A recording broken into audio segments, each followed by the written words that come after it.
Welcome back, all our 40K fanatics out there. I'm DJ here with Tim's Nation to bring you the list that's going to be taken on lane this week. And as you guys can see by the title, we're bringing the new Grey Knights. This time we're going to be running the Augirum Task Force. Augirum. You guys can phonetically help me out in the comment section on that one. But yes, we are running the new Grey Knights. And for this, with the Grey Knights, sadly, we didn't get a whole bunch of new kits. We got a new Dread Knight kit, which I told myself I wasn't going to buy, but I'm probably going to end up buying anyways. And everything else pretty much stayed the same as far as kits are concerned. Now, you're going to hear this at the end of the video. We're going to talk about these Terminators. We're going to talk about the thing with the Terminators. It's one thing that it's a catch-22 because I'm happy from one hand. I'm sad in the other because of why this is done this way. But with all that said, we do have new Grey Knights attachments, and boy, they look interesting. Very, very interesting. And I'm just going to go through all of them over the course of the next couple weeks because there's actually quite a few good detachments in here, where some books tend to roll out some detachments you're like, it looks okay, but not really that great. For the most part, most of the Grey Knight detachments look really, really strong in different fashions. Some more damage, some more finesse. And the reason I picked the Augirum detachment to do first is one very, very distinct reason. It's the first one that pops up when you look on the app. That's it. I'm going from top to bottom. But this is a detachment that as Lane and I were discussing it, with how I play the game, this is the DJ detachment. This is the way I love to play Grey Knights, bouncing around, being tricky, and all that sort of stuff. And that's what this detachment does. This detachment bases on our Gate of Infinity rule, which those of you who know Grey Knights or play them already know that basically our detachment rule got a name change. It functions the same. We can pick 3 units up at the end of our opponent's turn, put them in strategic, and then drop them back on the field, which most of our things having deep strike means we're deep striking them back in. With that ability, though, for this detachment, if we choose to not take 3, if we take 2 units or even 1, anything but the maximum, then at the end of our command phase, the beginning of our movement phase, timing is key. The beginning of the movement phase, we can then select a unit, pick it up, and then place it back in our reinforcement step. This means that we can hold objectives with units, which was an issue. And I use the word issue lightly because we're teleporting around the field. So, there's plus and minuses to it. Well, this detachment kind of takes that factor away, that now we can still hold those primary objectives. And they even designer noted it too, so that we know this is 100% what it was intended for. So at the end of your turn, I choose to pick up 2 units.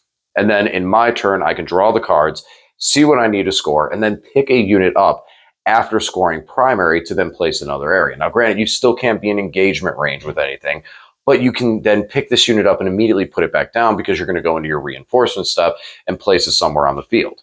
There is also a strat that this detachment gives us to allow us to target an additional unit and do the exact same thing in that fashion. At the end of the beginning of the movement phase, after we score, spend a command point and bring that up. So that means that we could theoretically be picking up 4 units, 2 at the end of our opponent's turn, and 2 during our turn for that 1 additional command point. There's a lot of other little movement shenanigans that get played into from this detachment. While the damage output there's not a lot there for damage output. There is a strat, I believe there is a strat that allows us to get 5-up crits. But then that relies on a Brotherhood champion to give us like lethals to actually have something to crit off of for it. So I'm not really looking at that one too much. I'm looking at all the movement shenanigans for this and how this army can just basically almost guarantee 35-40 points on secondaries very easily depending on its build. This is also another reason why I like this detachment.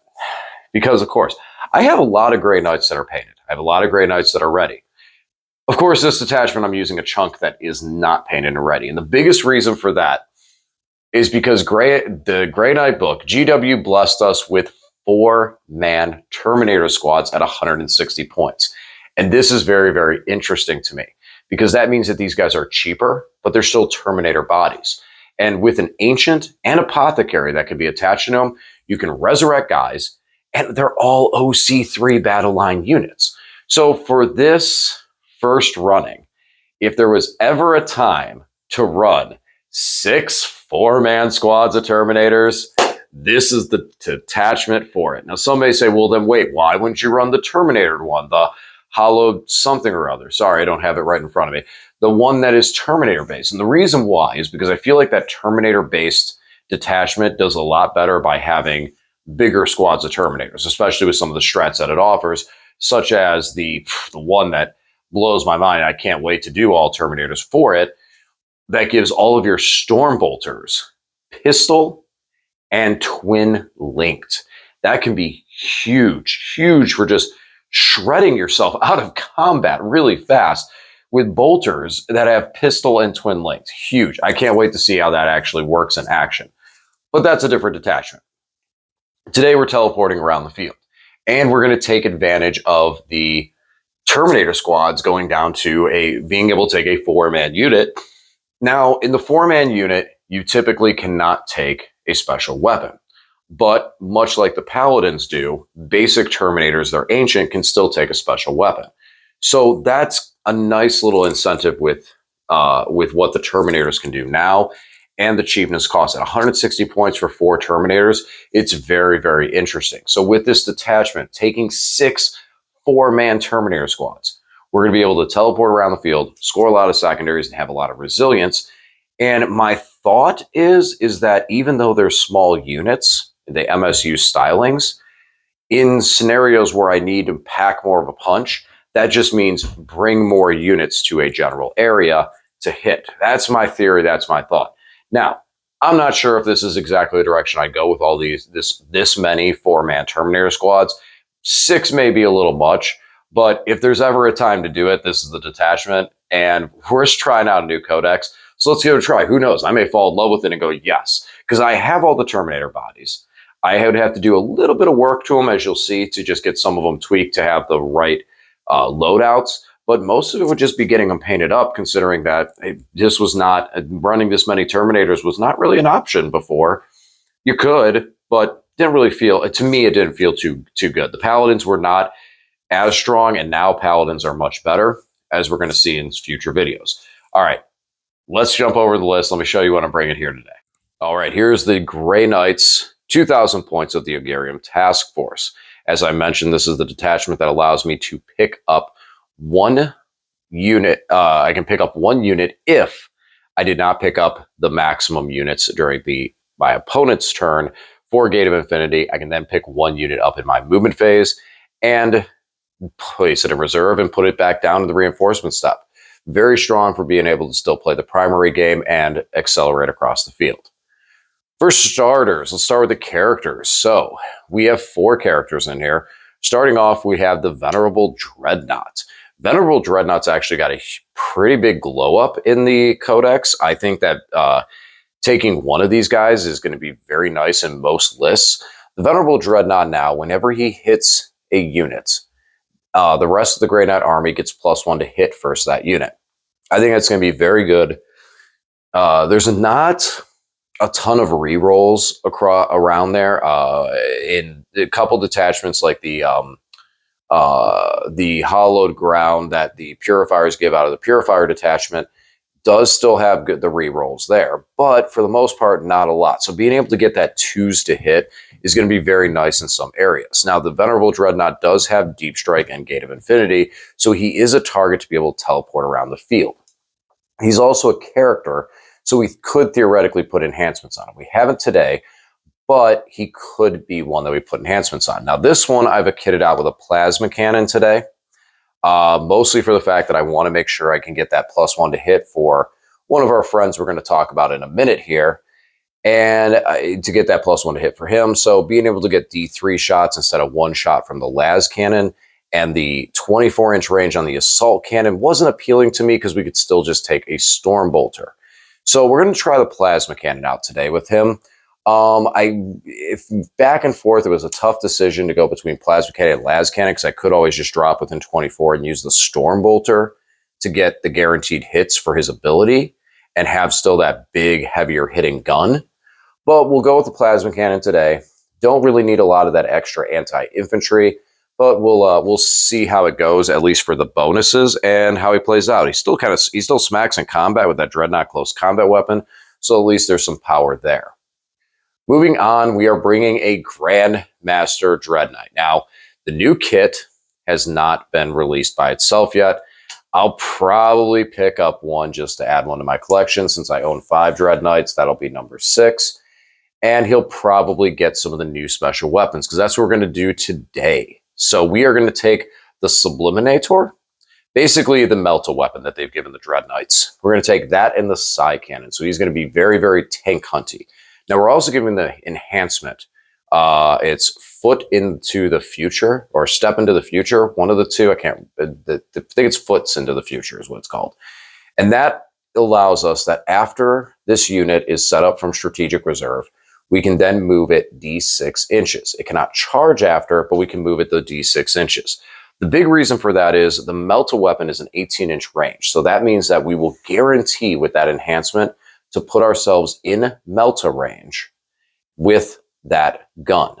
2 shots only, strength 9, AP 4, D6, and the Melta is flat 4. So we get 4 boosted damage getting through.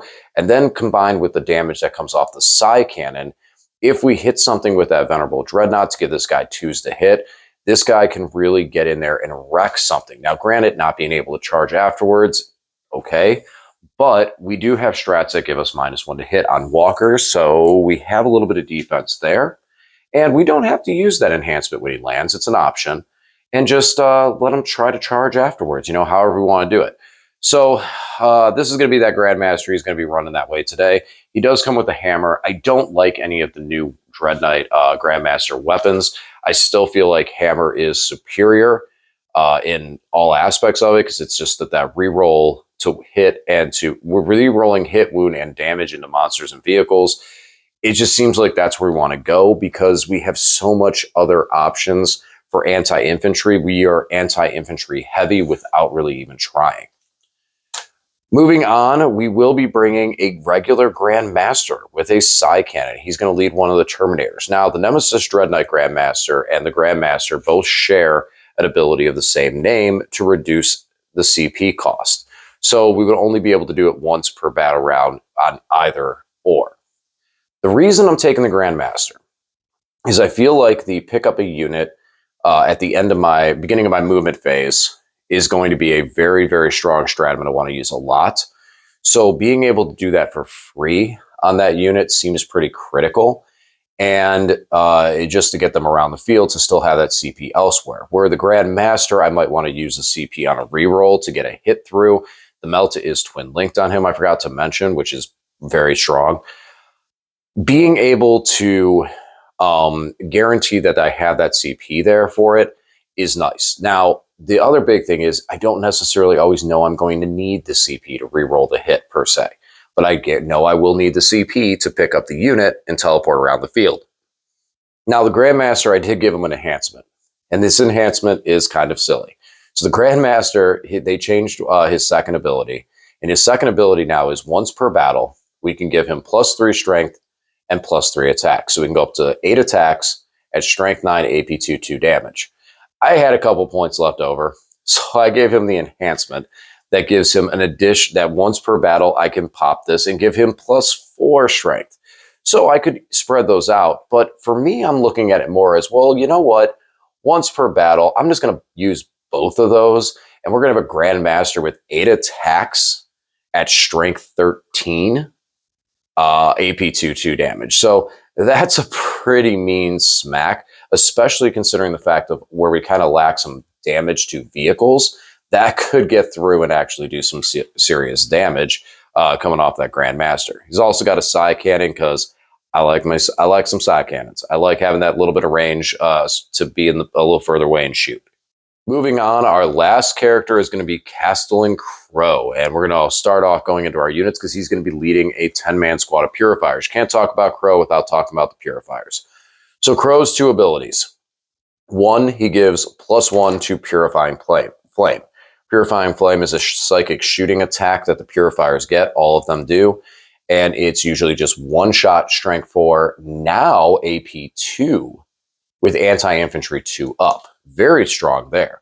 He'll give them an additional shot, so it'll be 2 shots apiece. And since we have this 10-man brick, we'll be able to get 20 shots at strength 4 AP 2, ignore cover, 1 damage with the anti-infantry 2. His second ability is that he can himself re-roll the hit roll going into character units. Not so he lost his 0 out damage thing, but at least he can re-roll the hits going to character units, so he's can do a little bit better precision and maybe take out some character units in there. One thing looking across the Grey Knight books, we do have some interesting ways to get into precision. So it's not terrible. I feel like he's being taken more to give that additional shot. Because when we get over to the Purifiers, this is where the sauce comes. And this is why. Now, a lot of this, I want to run some new stuff. But the reason I want to run these guys is because they got a huge glow up as well. Whereas before, the Purifiers, when they lost a dude, they'd get +1 to hit. And when they were under 50%, they then got +1 to wound. Now, they reroll 1s to wound. But if you're on an objective marker, they're just going to get full rerolls to wound. This is at full size. This squad landing can really hurt just about anything. Even if it's a vehicle, it's so much firepower coming in there onto that unit on objective, rerolling the wounds. It can do a lot of damage. This squad has 4 incinerators because of that superb Overwatch threat. Once again, rerolling wounds when on units and objectives. Strength 6 AP 1 damage, and then the rest of the guys with Storm Bolters. So the Purifiers having that reroll wound mechanic makes them actually be able to punch up into things that they normally shouldn't be able to hit because of strength 6. So until you hit toughness 12, these guys can, so anything T11 and down, they can at least at minimal be wounding on a 5-up rerolling. AP 2 damage. That's quite a bit of damage going into them in combat, not to mention, like we said, all the shooting. And the Purifying Flame being strength 4 is, unless if you're toughness 8 or up, we're going to wound you on 6s. But having that full reroll means we can actually do damage into those things and, potentially peel off the last couple of wounds to destroy something. But we'll see. I really, really am happy that I invested so much time into Purifiers because I think that there's a lot of play out of them, out of this book, especially out of that upgrade. Next up, we have a regular Dread Knight. So the Dread Knights didn't change at all. Still can fall back, advance, shoot, and charge. Their guns stay the same. They do not get the special weapons that the Grand Master does. They still have their basic ones. So this one's going to be Side Cannon and Silencer. Reason to take the Dread Knight is they're still Dread Knights. They're still very good, still very quick, able to jump around. And being able to have something I can kind of keep on the field to still move is going to be necessary with this. And we do need stuff that can go into vehicles. Now, I considered going into, basically I still want units that are able to jump around. I considered going into a Land Raider or something heavier, but I feel like the Dread Knight, this one's going to have a hammer as well. I still feel like that's the way to go for the ability to take out tanks and their range and everything on it. So we're just bringing one single additional Dread Knight today. And for this list, to help his Grandmaster buddy. And last, but surely not least, as mentioned, I am taking 6 4-mans of Grey Knight Brotherhood Terminators. These guys are battle line, so we can take 6 units. And now GW has changed it that the base cost of Terminators for 4 of them is 160 points. Very cheap for still toughness 5, 4-up invuln, 2-up save, and these got 3 wounds. And because of the ancient, they will be OC3. Very huge for that unit. So each of these are OC12 going on objectives. Now, typically you can only take a special weapon for a 5, but the ancient's allowed to take a special weapon. What I'm doing with these guys I'd have to do a little bit of modification to a couple of dudes to make some more apothecaries, since I don't have as many apothecaries. So the guys with the silver dudes in each squad will be the apothecaries, other than the squads that actually have an apothecary. And I'm counting hammers as my ancient banner, since they're hammers and our army was known for demon hammers and all their hammer joy. These are going to be my banners. These are going to be my flagpoles, because I honestly detest the Grey Knight flag. I really do. I detest that banner with all a passion for so many reasons, which I'll talk about afterwards. So we're going to count these hammers as that, and I've done it in such a way that right now I'd have to do a little cleanup, but basically every unit would only have one dude with a hammer in it and that dude with a side cannon, and that would be my ancient. So little way to think about it if you're looking at some of your Terminator units and going, man, I like this, I like these banners, but I really don't want to cut up a bunch of dudes and put the banners on them. There's some ways around it that you could be creative with it. And at GT level, at high GT level, it would still be fine because there would be thematic with your army. So we're taking six Terminator squads, teleport around the field, and see how they do. That's it. That is the list. So as much as I love that we can take 4-man squads of Terminators, number one, I'm not, when I was constructing this list, I was talking about with Lane, I was kind of back and forth on the fence if I wanted to just put 6 4-mans in initially. And Lane was the one who talked me into it. He said, nope, you got to try it out. You got to test it. This is going to be the only time and the only detachment you're going to want to try it in. First time running it, give it a go. So we're going to. My reason for not wanting to do it as much was a concern that because even though we can pick up like 4 units, not being able to pick up enough and kind of coming at my opponent in waves where they're able to fend off what I'm doing. Now, I can put stuff in deep strike, which is probably going to be a way I get around that. So that's kind of the time. I have put in thought that there could be some play around 6 4-man squads.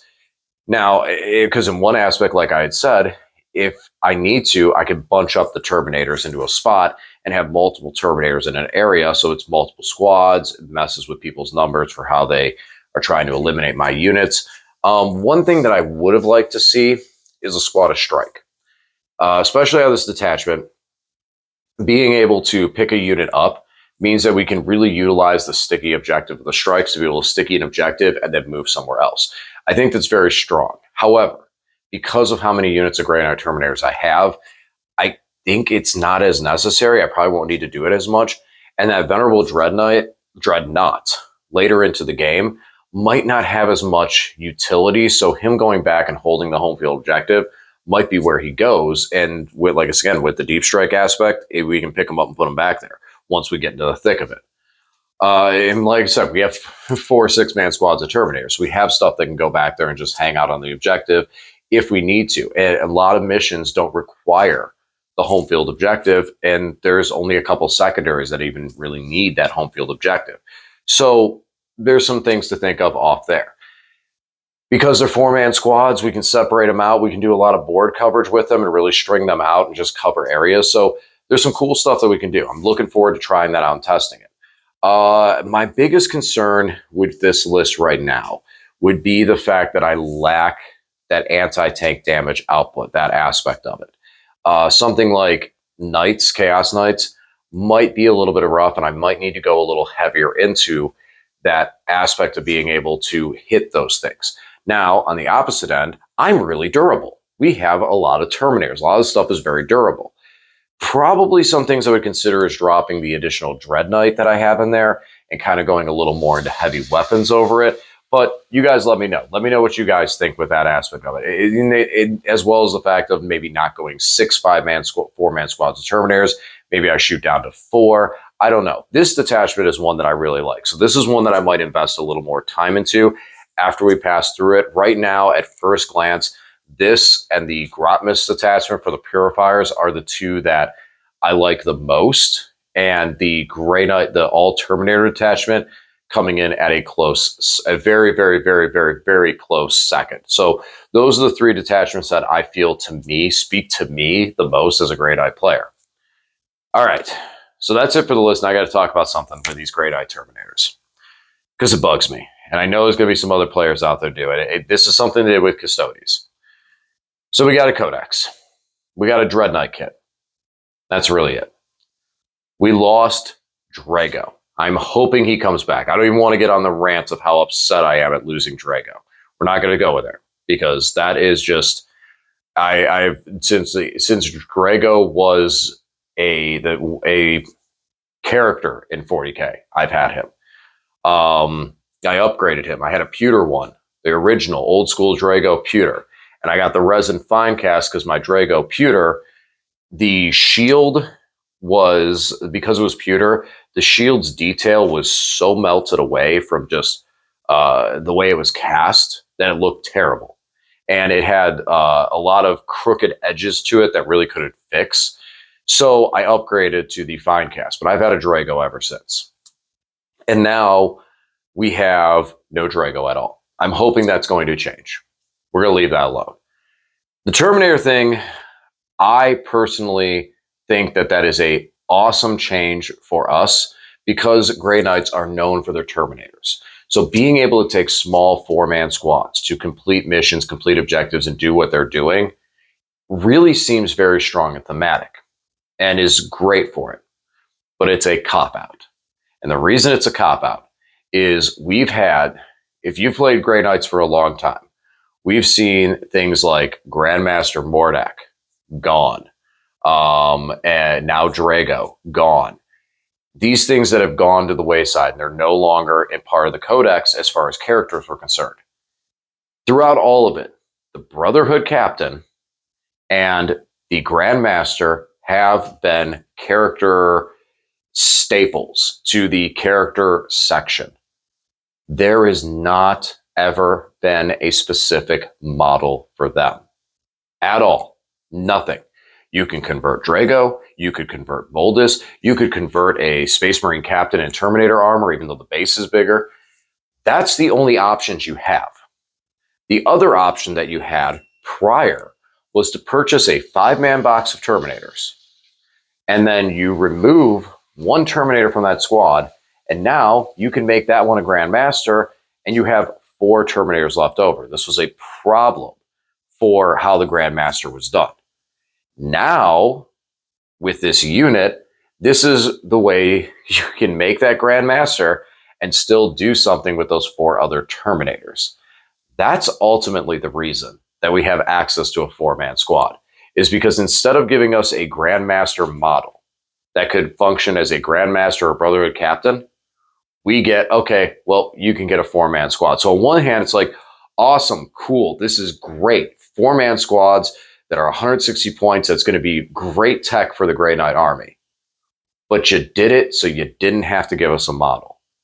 And I'm salty about it because when you look at the Grey Knight model line, first of all, we didn't get a refresh on anything. Okay. The Dread Knight was a kit that if you look in previous codexes, this was featured in other codexes where there was a Grandmaster with an upside-down sword and all these other bits attached to him. It's a sprue that's going in there. That's it. It's a sprue in the Dread Knight kit. And so that's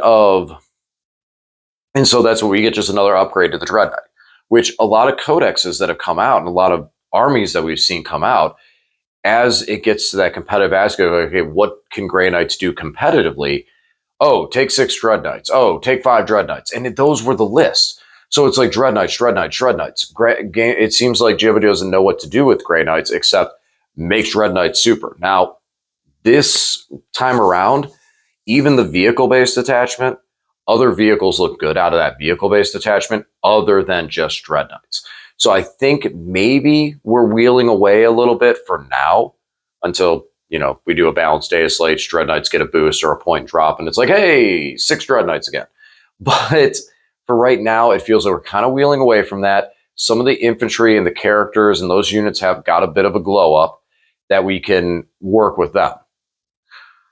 But Terminator box is Terminators, Paladins, your Grandmaster, and your Brother Captain now. One box. The Strike box is your Strike, your Purifiers, your Purge, your Interceptors, all one box. And then you have the Venerable Dreadnought, which I guess you can say is ours now because we're the only ones that have it, I believe. Correct me if I'm wrong. And then the Dread Knight. That's it. Everything else is Marines that we have access to. You know, even rhinos. Even rhinos, I will say, those are Marine units. Now, granted, most Marine armies can't use rhinos anymore, but still, that's where they came from. They're not ours. And there is, I mean, you know, there's still other factions that can use rhinos, sisters, imperial agents, etc. So we already have with Grey Knight such a tiny model line. You can't give us a single Grandmaster model? That bugs me. That bugs me a lot that we can't even get that character.